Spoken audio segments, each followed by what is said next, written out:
Donald Trump didn't get a mugshot when he was arrested and processed. It's just as well, given what happens to his skin during whatever process he goes through in order to make himself orange. Flash photography could easily disintegrate him.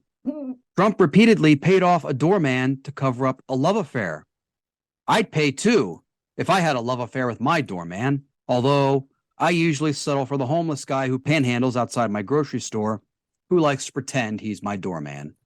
So I planned this episode. I got all the things I wanted to talk about together. I mean, this is an episode seemingly where we do a lot of discussions about Donald Trump, and like a lot of critics, a lot of people who support him tend to look the other way through some of the stuff that he's done. Seem to go ahead and say, "Oh, why do you keep talking about Donald Trump? He was president. He's out of office now." Except he's not. Even after he left the White House, he still kept inserting himself into public consciousness, into the media, and now he's running for president again, which he has been for the last 4-5 months. So he's fair game. Am I wrong about that now, or not? No, there's other comedians going after him. So, doing impersonations. So absolutely. He's fair game. The political world, at least on the right, revolves around him. How does X extrapolate into his world? How will his sycophants react to this candidate or that candidate? It's not just enough that Tim Scott's running, or that fascist in Florida, or the Mr. Bus Lanes from New Jersey. It's how do they incorporate themselves as a candidate in the Republican field, which is dominated so much by Trump. No matter what he does, no matter his convictions, it all just, for at least his supporters, it rolls off. And then there's the conventional wisdom in 2016 was that, oh, there's no way Donald Trump can win because look at him. And then I think due to depressed Democratic turnout and the right turnout in some states, Trump manages to get in. And then COVID, all this other stuff happens. And they say, oh, well, there's no way he could possibly win re-election. And he ends up getting more votes than he did 4 years earlier.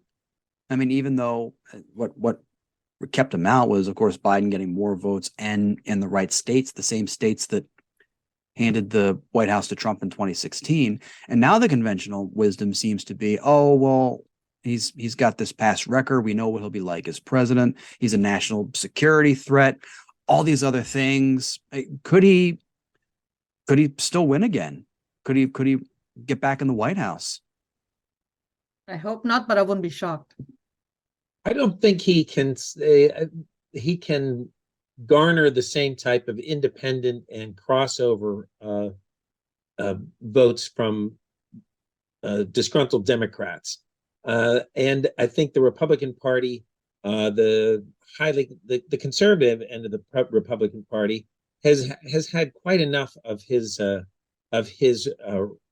behavior. Sure, he might have a strong 25%, a solidified 25% of those people, of voters, but I don't think he could ever overcome that another candidate unless we had a really viable third party candidate that I can't think of anybody who would be that. Or you never know, he might, if he does not get the nomination, somebody comes in, be it Nikki Haley or Ron DeSatan, or even Tim Scott, which will never happen. Tim Scott will never get the Republican nomination, but he could always switch over to an independent and try to get those psychotic Republicans that followed him in the first in 2016 and in 2020 to vote for him again. There's a group called No Labels, which to me is all BS. No labels, but it's all BS. And it's considered to be funded by Republican money, including Clarence Thomas's BFF, Harlan Crow.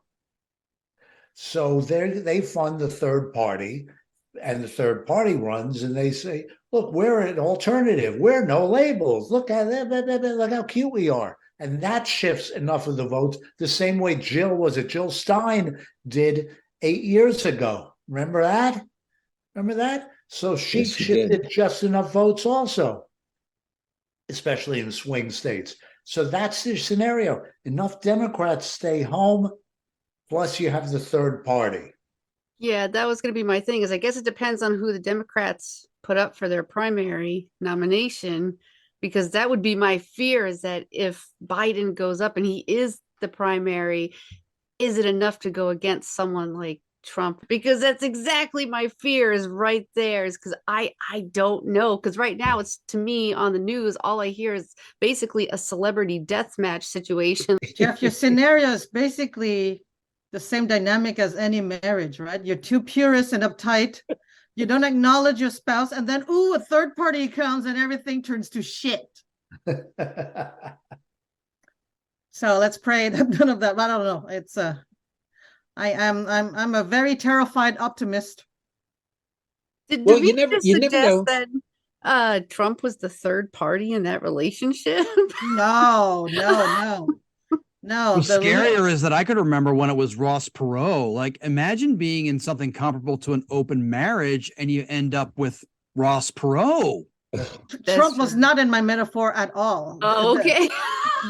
The purist is the voters that are liberal, who are they want the perfect candidate, and then they nick and pick on their husband, even though they're getting food every day. They don't have to do picket fence, and he would pay for their abortion, but they're still complaining.